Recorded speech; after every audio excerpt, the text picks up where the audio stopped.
Hello, Julie. Longtime fan, first time getting to talk to you.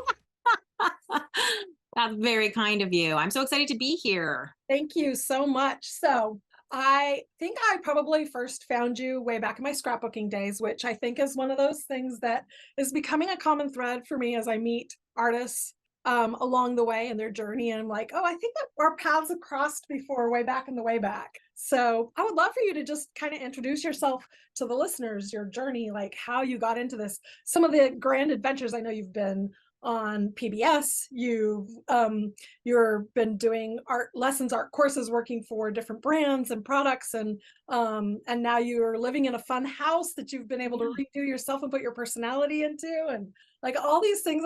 I've been a viewer from the outside for a long time, but Well, I'm so glad to share. So I would say my entire journey, if not my life, is mostly based on accidents. There's very little planning, and that's a problem, but that's a separate issue for another day. Is probably why there's no plan. But anyway, so yeah, I started like I think a lot of other people do. I never really thought I was particularly creative. I certainly didn't think I was artistic because, you go to school, and in school you're told to sort of draw things that are realistic. Draw this horse, draw this, draw that. And some people may be luckier than I am, but I never had an art teacher who really sat down to teach us how to draw. It was just kind of like, draw this, and either you did or you didn't. And that's always what I assumed being an artist was. But, I liked doing creative things. So I did beading and I did crafting, and I stumbled into scrapbooking at some point and absolutely fell in love with it. And I'm old enough and started scrapbooking long enough ago that it was somewhat, I'm not going to say it wasn't pre-internet, but it was very, very, very early internet. There wasn't a ton of internet shopping. So like supplies were very hard to come by. I lived in New York City at the time, and we didn't have a scrapbook store, but we did have art supply stores. So this started a long period in which I was like, well, I can't buy scrapbook paper necessarily, but I can make scrapbook paper because I can buy big sheets of art paper, paint it and cut it down to 12 by 12. And I can, make my own embellishments because I can't buy the flowers, so I can make them. And so somehow then in that, I became like an artsy scrapbooker, very much in quotes, right? But it was really, again, like it wasn't my plan. It's because I couldn't get my hands on all the cute stuff that I saw in the magazines and stuff. And then in terms of it sort of taking a turn, shall we say, that also was an accident, which is I was reading a magazine and it, said you can be published. And I was like, oh, I want to be published. So I sent in my stuff, and I was, of course, completely rejected many times, many times. And I was like, this is not okay. because you didn't have all the product on your pages that they wanted to push, Right. right? And so I also didn't realize that that's how it worked at all. Right. Like I literally complete naively was like, it's kind of like, so I used to work in the theater, and I think people show up and they're like, well, I'm 24, but I can play Lady Macbeth. And it's like, no, it doesn't, like, you can't, like, you're not going to get that part based on the fact that you're 24, no matter how good you are. Like, it just doesn't work that way. Right. And so I think like some of that stuff too with the magazines happened, but what it also did is it lit a fire in me to try to figure out why other people's work was better than mine. And frankly, it might have not just been the products, it probably was a lot better than mine, right? That's the thing that's hard to accept when you begin, because you're so proud of what you make, but you're probably not that good, right? Yeah. It's Takes a true. little time and practice. It does. And so I started to like really focus on design principles and like figuring out how to make my work better and why is this piece good and my piece is not. And I learned a lot about sort of like graphic design and all sorts of stuff like that. And it really propelled me forward. And then in the midst of that, another sort of crazy accident happened, which is I was submitting to everything. If somebody was like, there's a bug who has a scrapbook, would you like to contribute to the bug's scrapbook? I would have been like, yes, I will send in 3 pictures. You know what I mean? Like the whole thing. Yeah. So at some point, this girl had a book that was on doodling, and it seemed perfect because I did a lot of doodling because I couldn't get the supply. So I was doodling a lot of things, right? So I sent in a thing and it got accepted. And then she said, oh, the pen company that sponsored this book wants to send someone to do a TV show, blah, blah, blah, blah, blah, blah, blah, like a little spot. And I thought, okay, so I thought, well, there's no way that they'd be interested in having me do it, especially since the sort of homeland or mothership of scrapbooking is in Utah, and I lived in New York, and I didn't think like that would make any sense. So like but I wrote and I was like, hey, I'm interested, but like, what's the deal with it? And it turned out to be this PBS show called Making Memory. Is it Memory? I think it was Scrapbook Memories. There you go. So long ago, I can hardly remember. Scrapbook Memories, that was filmed in Ohio, and I went. And I like did my segments, and the producer came back and she said to me, who are you? And I said, oh, I'm Julie. I was just out there and I did this thing and, the Sakura like segment. And she was like, no. Who are you? And I was like, oh, I'm me? I have no idea. And so she invited me to be on some of her other shows because I did some quilting. So I got on the quilting art show, and then she invited me to come back to Scrapbook Memories. And then before I knew it, I was sitting between the two hosts in the opens and the closes, and they were looking at me and I was looking at them, and I had no idea what was going on. And then all of a sudden she said, I'm starting this new show and I'd like you to be the host. So again, I couldn't replicate it. I have no idea what happened. But one of the things I said to the producer, Kathy, is I said, what was it about me? What was it about me? I'm not particularly anything. I'm very average. Like, what was it about me? And she said, you have two things, which is one, your personality comes through the camera. And that's just not true for everyone. So again, that's an accident. I don't control that. It's nothing I do. I just lucked into having this thing happen, right? Some people, they have great personalities, but it doesn't translate through the camera, right? And then the second thing that she said is, she said, you have a really great way of taking complicated things and making them really simple. And I think that the more that I've taught, I have realized that that is one of my superpowers. It's just the way that my brain works, is I'm able to break things down. It's that old thing about like, how do you eat an elephant? And somehow I intrinsically understand how to break that down into little tiny parts to make it so that you eat it one bite at a time, right? And so that has been a great combination for me, that I'm able to come through the camera and to teach things in a way that other people can understand, right? So again, total accidental career.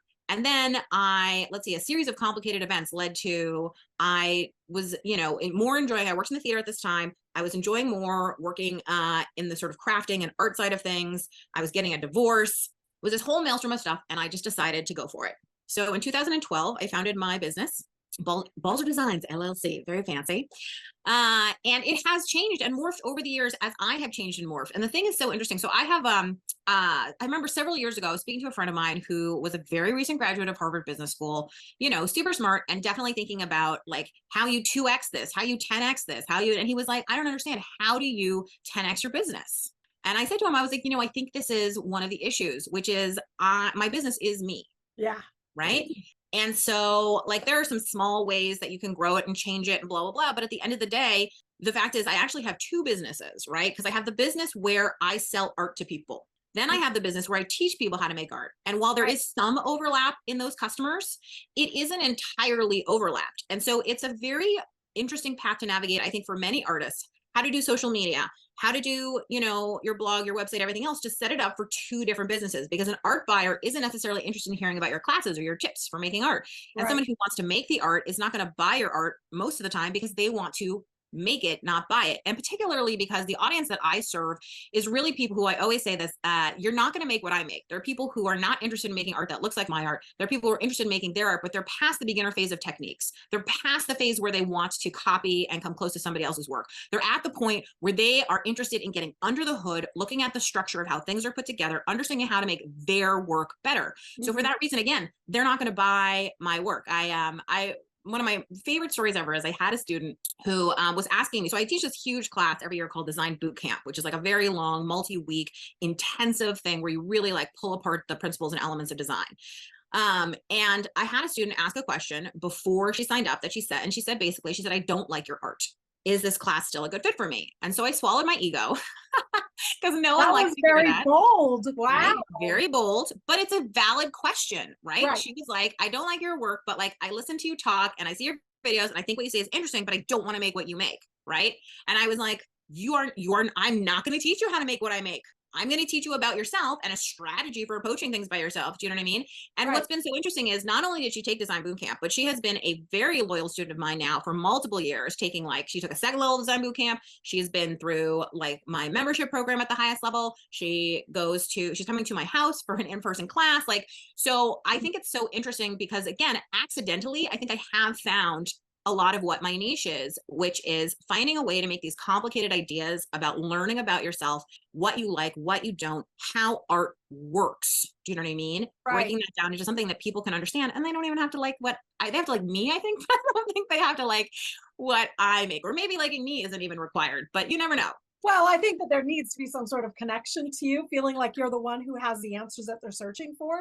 But it is true that we don't have to I don't have to love everything but that someone makes to know that they're competent and able to make good work. It might just not be my kind of work. And that's probably what she meant, hopefully.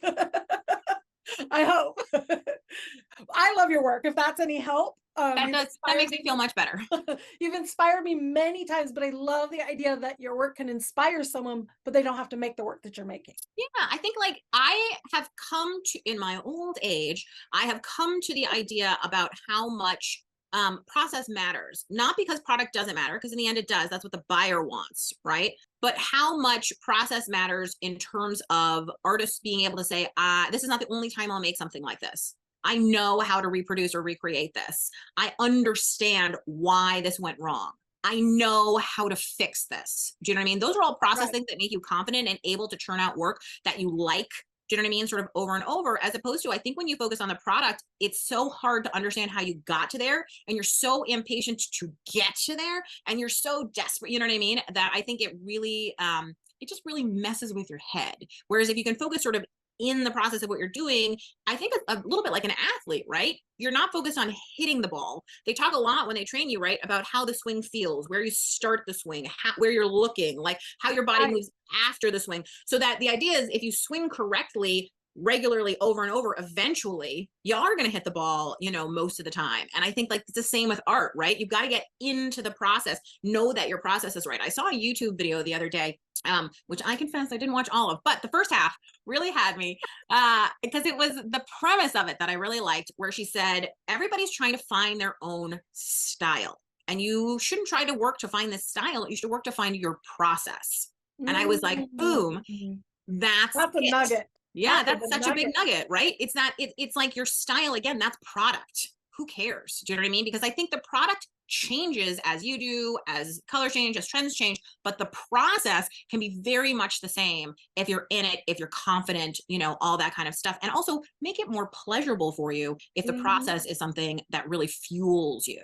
Right. And I see exactly what you're saying now in my own making, where there were so many years where it's like, I want to paint a tree. So how do I get there? Right? Yeah. I want to do this thing. So how do I get there? And eventually, after doing it enough, it's like, okay, I don't know what the end result is exactly going to be, but I know when I pick up this tool, my arm wants to do this motion. And then the next thing that I instinctively do is I grab this thing, and like eventually it becomes so like second nature, like your handwriting. Yeah. Yeah. And I love that it's not just we're in it for the process, but we become the process. Yeah, and I tell people all the time, it's an unpopular opinion, but I'm going to stand behind it and take the fire that comes with it. But I think essentially that intuitive painting is a really incorrect term. I am going to jump on your bandwagon with you.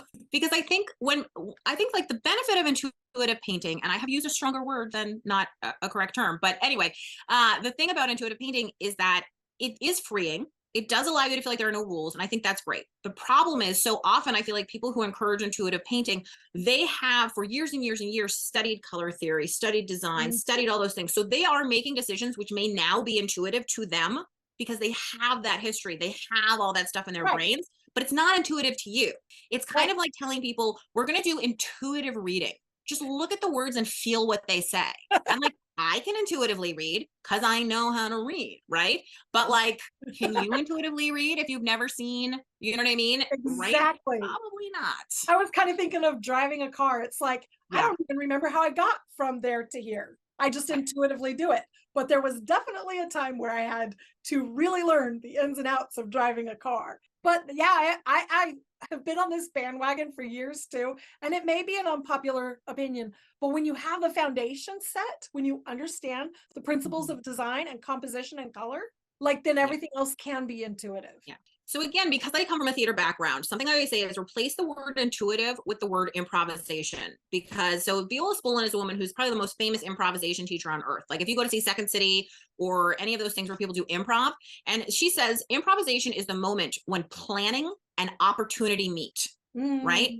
It's not, improvisation happens because you've practiced, you've thought of things, you've done things, and then the opportunity is there and you walk through the door. So if you go to see Second City or any sketch comedy show, guess what? They have rehearsals. They practice things. So yeah, you're throwing out a word, but guess what? They've practiced some ideas, some bits, some ways to go. They've practiced working together. They understand how things work. So there it is, planning, opportunity, and that's the improvisation. And the same thing is going to be true when you're painting, right? The more that I figure out how to fix a mistake that I've made, the more often in my art journal that I make a mess and a wreck and a disaster and learn that I can come back from that. then that's the planning, right? Yeah. Then when the opportunity of a huge disaster happens on a 7-foot canvas, I don't feel like I have to trash it or gesso over it. I feel like this is my moment. I have practiced for this and I am ready because I know the things I can do to fix it. Yeah. Well, also, I would say a couple decades worth of practicing will make that happen for you. And it's about the long haul, right? It's about doing it and repeating it and not expecting that the very first day you learn to play piano, you're going to be able to play Mozart. I mean, it Yeah, takes time and practice, right? it does. Before I like the improv idea though. That is, show up enough times, submit enough times to the magazine. Eventually the bug magazine will say yes. Right? This bug is so excited to have you. It is. It Yeah, is. I think that So, that's so true. And I think that, again, people, I've heard many sports players say things like, I wasn't the most talented guy, but I was out there throwing, shooting shots and like at the gym hours before anybody else. And it is, again, the idea that work ethic can yeah. get you there over raw talent. It is unfair. There are some people who have raw talent. It is unfair. It's true. They can do things more naturally. It comes more easily to them. And I think that's where this idea comes from, that like somehow you're touched by the heavens above, to be an artist, or you're not. But I think that in the end, work ethic always wins out, whether it's athletics or music or art, or business or anything. When you're there Right. and you're putting in the work, you're putting in the time, you're thoughtful about it, you're honest with yourself, you're evaluating what's happening, like, you're going to be successful. Yeah, putting in the hours. How many times do you hear someone say, "Oh, I couldn't even draw a straight line?" And it's like, have you practiced drawing a straight line? It's irrelevant too to making art, whether you can draw a straight line or any of the rest of that. It is the time and practice that makes all the difference. I was teaching an art class once, and it was a series of art classes. And I required the same thing at the beginning of each of the class. We were going to mix the color wheel. And it seems like such a redundant thing to do. But now that I have students that have done it enough times, taking only 3 colors and making the entire color wheel and seeing the possibility. And I had one student who wrote, and she said, "I'm taking your class again, but can we skip and not do the color wheel this time?" And well, everyone is going to be new and different. And this was like her third time taking a class. And fortunately, I didn't even have to answer. The owner was like, "No, this is something we do and we need to repeat." And I just was like, please let her know. It's like drills for sports. You have to repeat that same thing until it's like second nature. Mhm. And, sorry, but practice has to happen. And I watched the students get better the more they did it. They're like, finally, on the third time, I think I'm starting to figure it out. And I'm like, okay, now do it 100 more times. But that's Yeah, really well, what it comes down to, is a repeat practice, test out a new idea, be a little, scientist or alchemist in the studio. I think it's so true. And I think it's really hard because, listen, I'm guilty of this too, and I think a lot of us are, which is you are asked to package a 3-hour class, at the end of which students will walk out with a finished thing that they like, Mm, right? So you make the kind of class, it is the sort of sip and paint class. It is the kind of, make this product, whatever it is class. It is the kind of, and so people have this idea that they shouldn't they get to do sort of all the fun parts of it without any of, you know what I mean, that sort of legwork in it. And like that, there is a time and a place for that. And I think it's fantastic. And it is absolutely a kind of relaxing art that people like to do, the same way that, like, if I go to a cooking class, oh yeah, I want them to have pre-chopped everything. That is so nice. I don't want to do my knife skills, and I just want to like throw things in a pot and like hang out with my friends and like make something and eat it. Right. I get it 100%. But that is not, if you're interested long term in being an artist with a right. capital A, then I think what you're interested, or have to be interested in, is the calisthenics that can get you there, in Mm. studying the principles and understanding the things and reading the books and doing the research. So I have this class of intermediate to advanced students who are coming to my house for this workshop in September. And one of the pre-class assignments I've given them is research on a topic, right, for what they're doing. And it's been really interesting on the message board that we have, sort of discussing, what to do, because even though they are intermediate and advanced students, many of them have not necessarily done a ton of research before a project, and thought of that as part of doing an art series and stuff. And so it's just a good reminder to me too, sometimes, that is not just something that you like sit down and make, but it's part of like a very long process, just like writing a play. You wouldn't think that somebody would just like sit down and pound out a play, right? They have to do Mm. research about the time and the place and think about the characters and what, you know what I mean? So why is your artwork not exactly the same?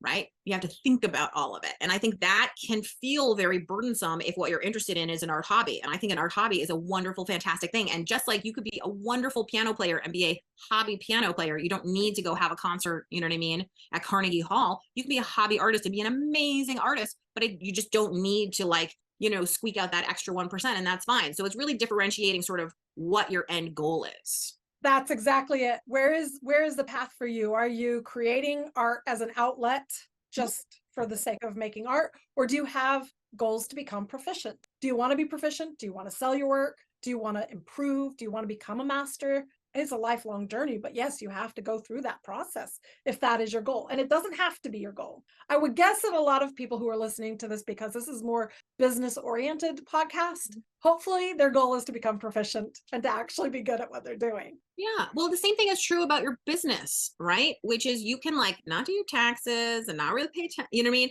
And you're gonna end up in trouble down at the end. Do you know what I Yeah. mean? If you're not keeping up with it. But if you're gonna have an art business, I would say like, okay, so I took my son to gymnastics this morning, and while he was running around, I was, working in my notebook, and I made a list because I was trying to figure out like what are the computer sort of business related tests that I do on a daily basis versus the like sort of art, because I'm trying to find some balance in my life.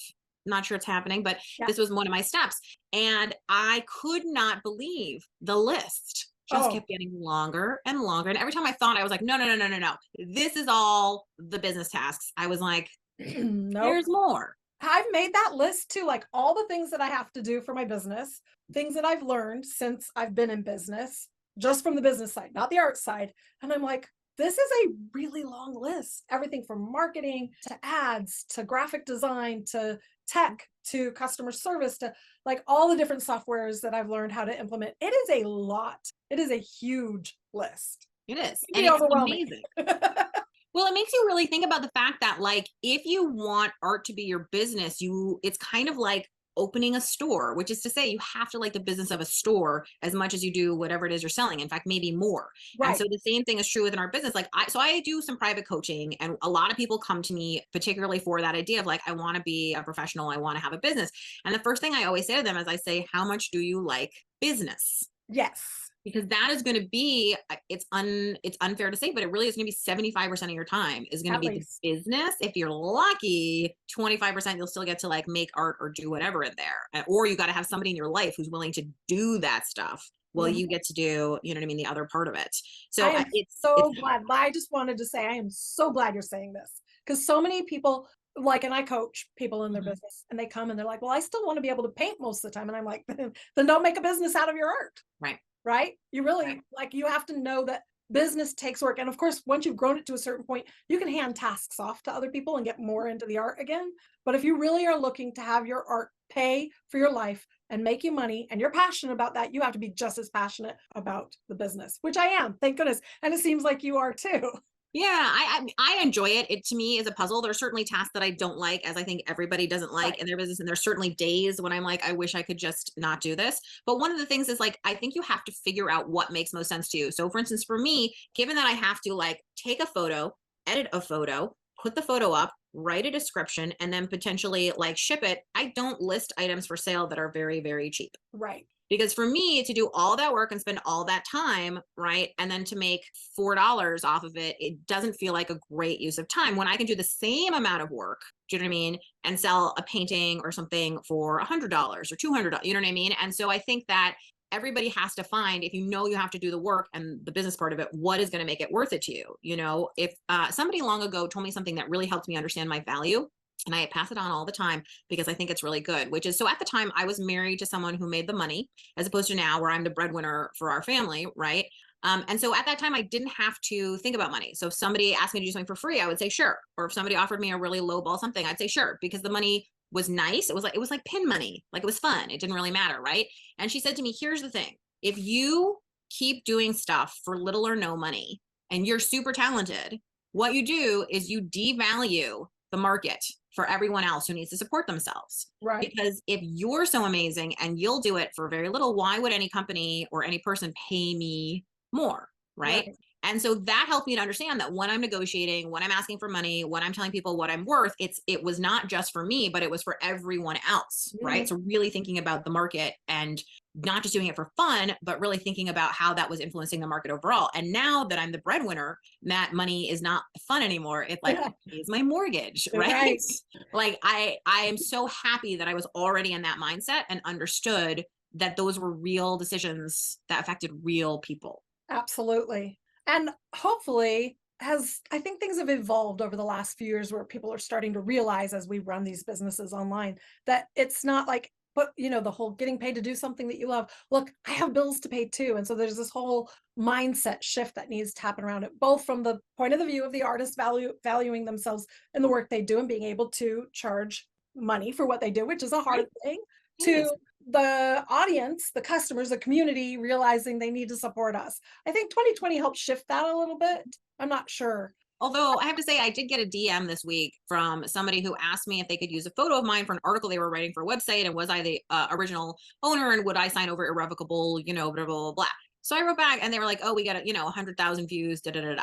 So I wrote back and I said, how much are you being paid to write this article? And how much does this website make per month? And the only thing that this person wrote back to me was, I'm going to guess you're not interested. So thanks. And I was Right, like, that's so interesting. I just asked what you were being paid and how much your website made when you were trying to ask me to do something for free, and you're not even going to answer. right, It because must be a they want lot of money. right, they don't want to have to pay for what we do. Mhm. Artists have to say no. They have to. I hope everyone gets that in their mind that we band together. A rising tide raises all boats, right? Yeah. So, I did a lot of free stuff for a while there too, and I finally realized it's not worth my time, my energy, but more importantly, that it devalued everything else that I did. Yeah, and I would say, like, there's still tons and tons of free content, and I put out free content virtually every I know, day. Do you know right? what I mean? For people and stuff like that. But one of the things I've also discovered, and this is not a knock on anybody, but generally speaking, people who are interested in free content, there's 10,000 of them, and then people who are interested in paid content, there's maybe 100. Right. So the question is, like, who are you doing your work for at the end of the day? Because free content can lead to a lot of great vanity metrics. You can have huge numbers, huge followers, huge amounts of whatever, but you're not making any money really. And I remember reading an article in the New York Times about influencers, and it said one of the things is there are some of these people, they have 1 million YouTube subscribers, they've got 1 million Facebook followers, whatever. I Right. mean, like, huge numbers that I can't even fathom, but they can't make enough to support themselves. And so they're still like at Starbucks or wherever other job they have, and they get harassed because people recognize them. They're famous, Right. but they can't make the money. And so long ago, one of the decisions that I made, which can be an ego crushing decision, is I need to make a business that makes money Yeah. before it's that old thing about, like, build a life that feels good from the inside instead of looking good from the outside. Yes. And that can be very hard to do in this social media age, not only with your life but with your business. And so again, I think, like, free content is such a great way to get tons and tons of people to come to you, but at the end of the day, when you need to make the money, when you're asking them for their money, when you're asking them to pay you, it so rarely translates. And I've had a lot of clients come who say, like, oh, I taught this class and there were 500 people in it, and I know that if it's paid, they'll all come and give me money because I'm not going to charge that much. And I'm like, honey, if you charge $5, you're still going to lose 90% of those people. Yep. And this is it's a very sobering fact, even for those of us. Now, mind you, when we were talking about selling art versus maybe selling an art course, I Mhm. find selling an art course is easier. I have to create it once. I don't have to ship anything. I'm so glad about that. Makes it really hard to want to keep selling my art, in all honesty, when I know that, like, the efforts and the rewards off of a course or whatnot. But then I have to backtrack and say, how many hours did I put into all the content that goes onto YouTube, that goes into my newsletter, that goes into a free offer, that goes onto social media? It's probably just as much time consuming as having Mhm. to ship anything. And at the end of the day, you have to know your numbers. How many people came in because of that? How many people are actually willing to financially support you and pay for the offer that you have? Right. Right. So, And again, like, there are a lot of people whose newsletters I'm on who I don't pay for their financial offers, but I enjoy their newsletter. So it's not like it's a good or bad. I don't think people have an obligation to support you. You're not a charity or any of that stuff. I mean, I certainly get emails from LL Bean, and I'm not out there buying every LL Bean thing that there is, right, right? I get it. But, like, I think that as a business person from the inside, to understand whether or not you're going to make your rent that month, you have to be realistic about your expectations for your numbers. And it's that old thing in math where they'd be like, if Johnny has $5 and there are 10 apples that cost 25 cents, how much do the apples have to cost? Do you know what I mean?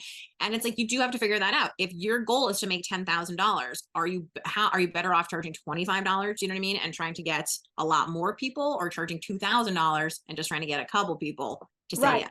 It depends on your positioning, right? It Yep. definitely depends on your positioning. So with that in mind, as an art course creator, what have been some of the biggest challenges versus rewards of the business that you've created? So I love teaching in person. I don't love the packing, the schlepping, the setting up, but I love the sort of personal interactions with people.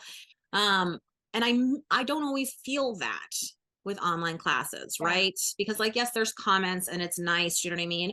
Some of that, I do feel like Zoom is about as close as you can get. I do a lot of Mhm. live online classes and I really like that because I feel like I'm answering questions in real time. I'm seeing people's faces where they're confused because there are so many shy people who are afraid to ask a question or don't want to be a bother. But when you're in a classroom with them and you see them going, furrowing their brow, and you can walk over and be like, oh, hey, did you have a question? Or can I help you with that? And the same thing on Zoom, which is you can sort of see people and get a sense of, I can say, oh, Kellee, you look confused. Is everything, okay?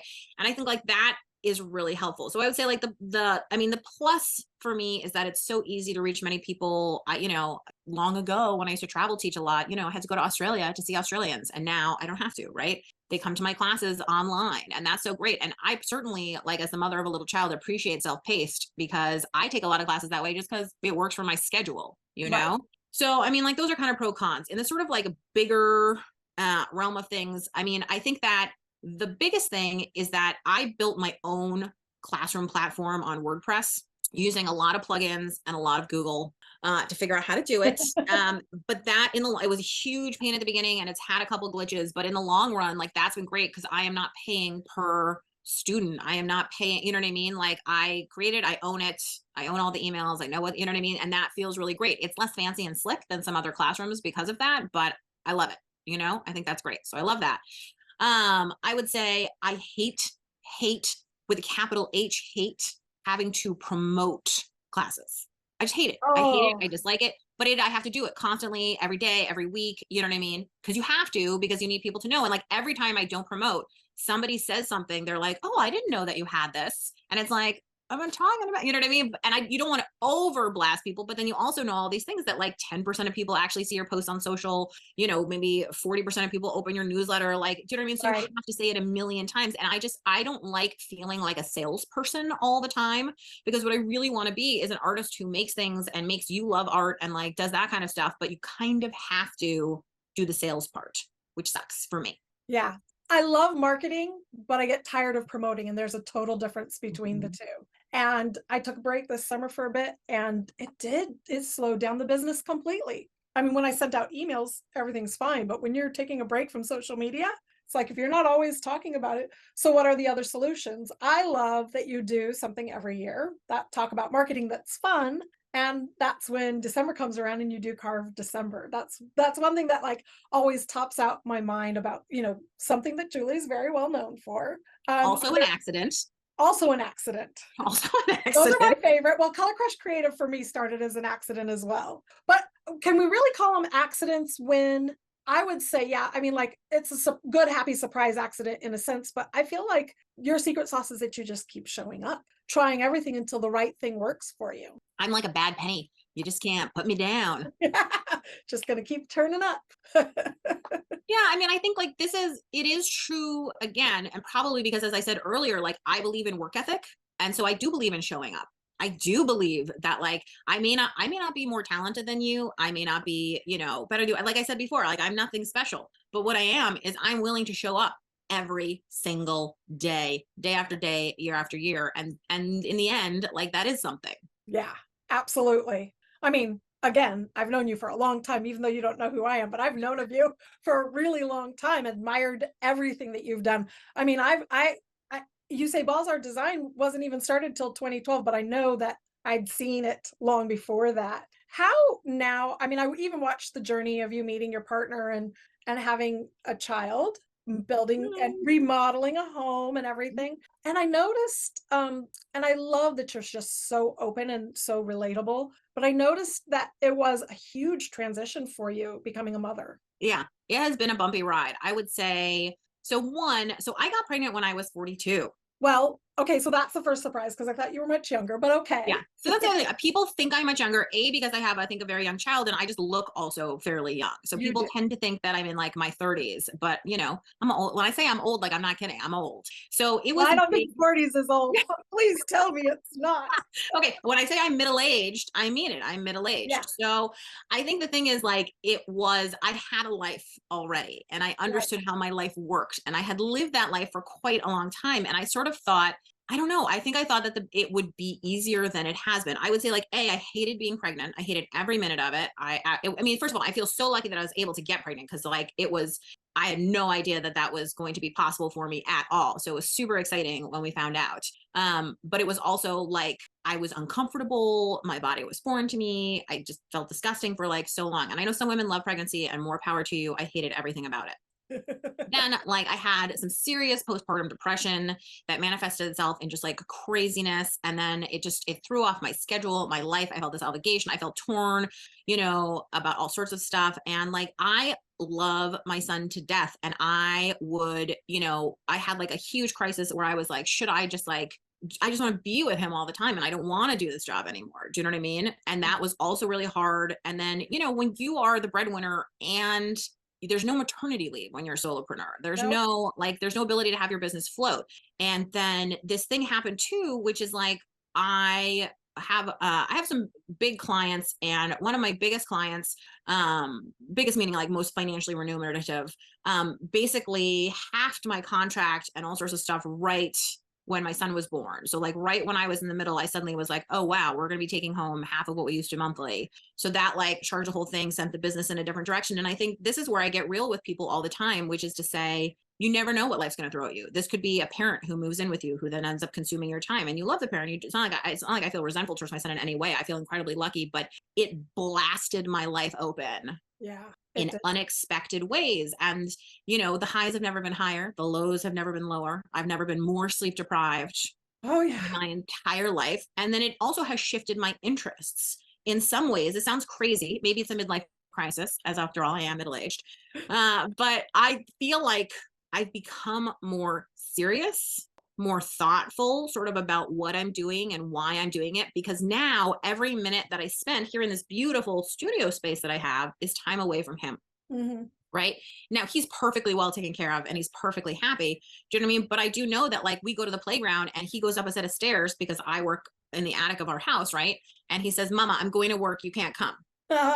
Right. Which is cute and heartbreaking all at the same time. And so I think because I know that every minute I spend in the business is time that I'm taking from him, and it's time that I'm taking for myself, I think I'm just more thoughtful now about what's happening. But he's 3, and I feel a little bit more like myself than I have in a number of years. I think the fact that he was born and the pandemic happened kind of on top of each other Yeah. was just a huge, I mean, everybody was going through a change then, but I felt like my world had just collapsed in on itself into, Yeah. just this weird, no sleep, droning around kind of thing. But, I feel like everyone else, we're kind of breathing it in and coming out anew. And it feels like he's at a great age where he's so delightful and so fun. And I find that I want to make a lot of work now Yeah. about how I feel about motherhood, because it's complicated. It's not endless Mary Cassatt paintings No. with children and their mothers. It's not Hallmark cards, but it's not I don't know how to describe it. And so I think that's why I've been trying to art it, because I love him so intensely, and it has also ruined my life. But I get You know I what I get mean? exactly what you're Yeah. saying. I'm not that much older than you, but I started the chat having the kids much sooner. Mhm. My youngest is now 15, and every now and then I talk to moms that are in the stage you're in, or even come across some of the reels where people are talking about motherhood, and I still have a little bit of that panic thought of that time where you love them so intensely that it's scary and Mhm. almost anxiety inducing. But then at the same time, it's exhausting. I was sleep deprived. The best I could do was do scrapbooking until they were a little bit older before I could even consider doing other kinds of art, because like and I didn't have a full-time career at that point. So, I didn't even have that grappling of being the breadwinner, and all the things that you're going through right now, where I don't know that in traditional roles where the husband is the breadwinner, they feel guilty for having to go to work, right? Right. Right, which Right. we shouldn't, because we're providing something amazing, because your son's always gonna know that mom was able to do this. My kids do too. They watched me build it because they were older, right? My oldest is 24. So it tells you I get to hit the 5-0 this year. But they watched me build this. But I do think back to those times as, like you said, the highest highs and the lowest lows. And I am so much more comfortable as a mother to teenagers and young adults than I ever was when they were young. And I wanted, that's all I knew I wanted out of life was to be a mom. And I have 3 boys. They're very spread out in age because of how hard it is to be a parent. But I totally see what you're saying. And I've had to teach myself now because my youngest was a lot younger when I started working. And he'll be like, Mom, you're always busy working, which I still realize that I have more time to give to him than had I gone and left the house to go work a full-time job, right? Mhm. And yet I had to remind myself, I had to always stop and say, I'm allowed to have work too. Mhm. I'm allowed to have work. And yes, you're right, being intentional so that there's time. I've designed the rest of this summer so that I'm taking several days off a week to go take him paddleboarding or go do something fun. But only because I've built the business to this point can I do that. There's still plenty of days where he just spends 12 hours in front of his computer because I have podcasts to record. I have coaching clients to do. And I love that part of my job. I actually adore that part of the job, but I do see that 3-year-old age is quite nice. I don't want to scare you off of the preteen years, but they're hard. But there's this nice period where life feels easier. They go to school, and then their interests are more interesting. Honestly, their interests are a lot more interesting when they're adults. Yeah. So that's Yeah. just that's the long journey of balancing business and parenthood. But I did see that you eventually, when you were coming out of that cloud, was you were able to share some of those thoughts with us through Instagram or your newsletter. And I really appreciated that you could talk about that. I think women need to be able to hear it, that we can be serious about our business and passionate about our business and still conflicted and still struggle with motherhood and love motherhood and also dread motherhood. It's like such a weird dichotomy we don't talk about enough. I agree. And I think that for me, being an artist is about manifesting the way that you see the world in a way that other people can see. Right. So when I make something, hopefully what I've done successfully for myself is feel like I put out my emotion, my feeling, my, whatever it is onto a piece of paper or a canvas, and you are getting some portion of that when you look at it. So I always feel like it's incredibly, I don't want to say it's dishonest, but there's some disconnect for me when artists never talk about their own lives because I don't understand what the source material is. I don't really, Mhm. and not that I need to know every detail, certainly, you know what I Right, mean? But it's like my art has to be different now because I'm different now. right. You know, Absolutely. I imagine that so when I wrote my stamp carving book, Carve Stamp Play, which is what started Carve December back in 2012, I think, I was in the middle of getting a divorce. So when I look at that book, all of the art in it is super depressed. Like I can feel my depression in it, but I've asked a million people and nobody else has that impression of Right, it whatsoever. And I think that's fine, but that art was me being authentic to where I was at the moment, right. you know? And so I think it's an interesting thing. I've heard a lot of people say, like, if they listen to a podcast while they're making, they remember when they look at the piece that they made, the content of the podcast. Like it's amazing, you know? And I think for me, I think the same thing is true with feelings. I can look at a piece of art and I can tell you where I was in my life because I know what I was feeling, what I was going through, whether it was good or it was bad when I made that. And so I think that's kind of a gift that we, have as artists and get to give to others. Yeah, I absolutely are just remembering a bunch of different ways in which that's shown up in my work as well. And even the work that I create from a business point of view, the kinds of courses that I create or offers that I make, or even when like in 2020 was hard and I shut down part of my business as well. Business, like our art and our lives, ebbs and flows in different kinds of ways, different opportunities that come. You said that one of the deals that you had was like cut in half. So I know that you have some licensed designs with different companies, and I'm kind of curious about the different streams of revenue. So from a business point of view, is very fascinating to me, the different ways in which we can build a business. Yeah, I would say, there's the old line that people say all the time that like your business needs to be like a table. It's more stable, if it has like 4 legs as opposed to 3 is better than 2, right? Because like the table starts to fall over, right? So I have a 12 leg table or something like that. Where there are a lot of different ways, and some of them are better than others. But then when something happens, you try to push one up or know that it's always going to be there. So I'm very interested in passive income, as I think you are, as I think everyone who's a solopreneur or who runs a small business, that's how you can not have to just trade time for money. Hmm. And trading time for money is the single most burnout, exhausting thing that you can do. And especially like one of the reasons you work for yourself is because you're tired of trading your time for money from somebody else, right? So you start your own Right. business so that it's, not as much true.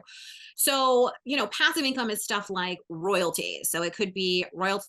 I get royalties, from my book, royalties from like old DVDs. Sometimes there are royalties off of products, licensed products, do you know what I mean? Have royalties of all kinds. Then affiliate fees. So I don't do it probably as hard as I ought to, but affiliate fees from Amazon, from Blick, from Simon Says Stam, from anywhere Yeah. like that, where you basically include a link that costs people nothing, right? It doesn't change the price for the consumer, but then you get a small kickback, anywhere from 2%, up to usually like 10%, occasionally a little bit more than that. Then I obviously get teaching fees for in-person, online, and what I call sort of hybrid classes, live online classes, Zoom classes, stuff like that. Then fees I get sometimes for like conventions. So you go and you like demonstrate in a booth somewhere. And similar to that is doing like people have a product and they want you to show it off or something like that. And I get approached a lot of times to do product videos for free. And I always say no. I think earlier in my life, I would have said yes, because I like new products and I like trying things. And what's the harm in trying something for free? But now that I know that time that I spend doing that is time I don't spend with my child. Yep. I mean, I feel bad for my husband because I'm happy to spend him doing that when he was in the picture, just him. But anyway, he's a grown up. He can fend for himself. Right. But so then, being paid to do videos, video demonstrations. Also, there are companies that will pay you to do like on Amazon when there are demo videos, where it's just somebody's hands showing how like a pen works. I have, some work that's ended up on packaging and stuff like that. Then my accountant really loves me because there's 1,000 miniature streams of revenue like Mm. this. You know what I mean? But I think then obviously artwork sales. Then I do sell some digital things like cut files and some downloads and stuff like that for various things. So then all of that makes some revenue. I do sell some scrap packs, which I guess is kind of like an art supply or something like that. In-person sales at like art fairs and stuff like that, which again falls under the category of art supplies. But it's kind of like it's not as simple as when people say, hey, here's my paycheck, the taxes are taken out, Right. see you later. Mm. This is, I literally am not kidding you when I say I give to my accountant like the number of 1099s I hand her at the Right. end of the year, do you know what I mean, is like this thick. And it's Ugh. a list of like each tiny revenue stream, because maybe you are signed up with 3 affiliate marketing companies, so then each of them you have to sign up for, or maybe you have your YouTube revenue and you got to sign that up, or you got paid by Meta, do you know what I mean, for various things, or you got paid by, so one company to do this and then this company did twice and then so it's like, and I've done weird things. Like I did a couple of videos for the Marvel YouTube channel, who knew, but yes, they have crafts on their YouTube channel. And like, there's all sorts of weird stuff like that. When I did HSN, then there's money from that. When I did, the PBS show, there's money from that. When I do, who knows? So it's very random. There's lots of different areas for revenue. And then I think the thing is, in the end, what I tell people is you have to figure out sort of what you want to do.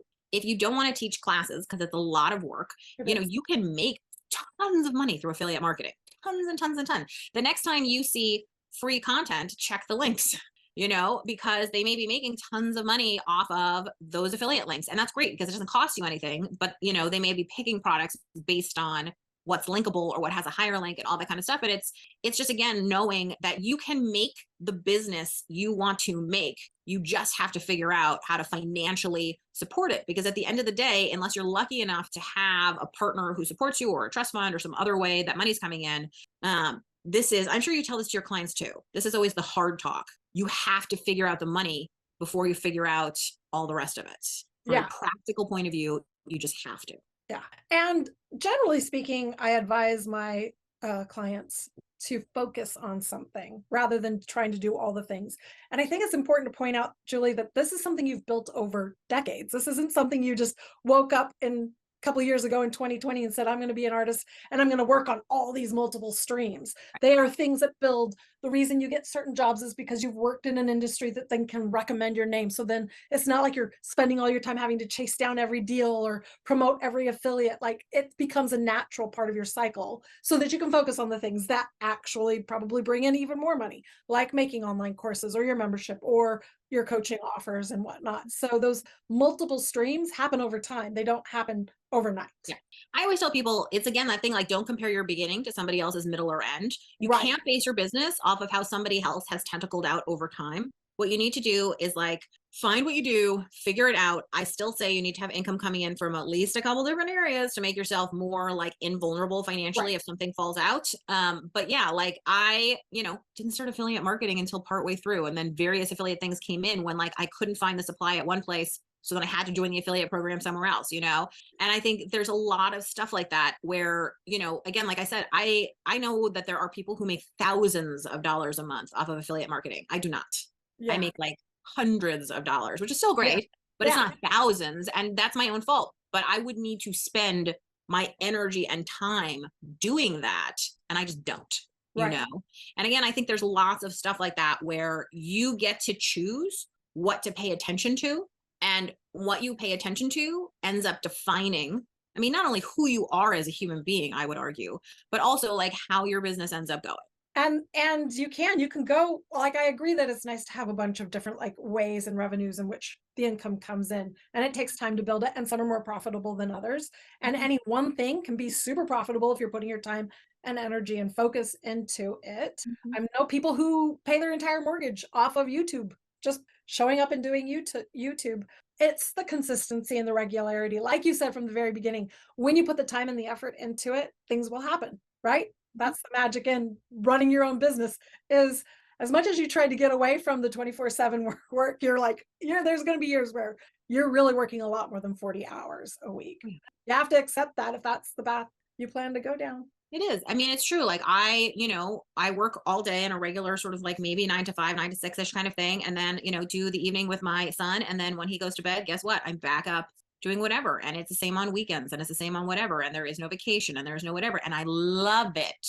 But you know what I I do mean? And I feel so too. lucky, but I know there are people who don't, but it's not for everyone, but it's definitely for me. If you love the business side of it, it's worth getting into this, going deeper into how you put the pieces together. We started off this conversation with the list of things we've learned, the to-do list, the tasks, the computers. I love it too. And it'll be like, it's the weekend and everybody's like, the boys are all gaming and doing stuff. And I'm like, yay, I get to work. And I'm like, what kind of weird sicko is like downtime to themselves and they want to spend the time working? But I am that person because it's such a creative outlet, just almost as much as the art is itself. So it is. I think you That's have the to have a magic. passion for both, right? Mhm.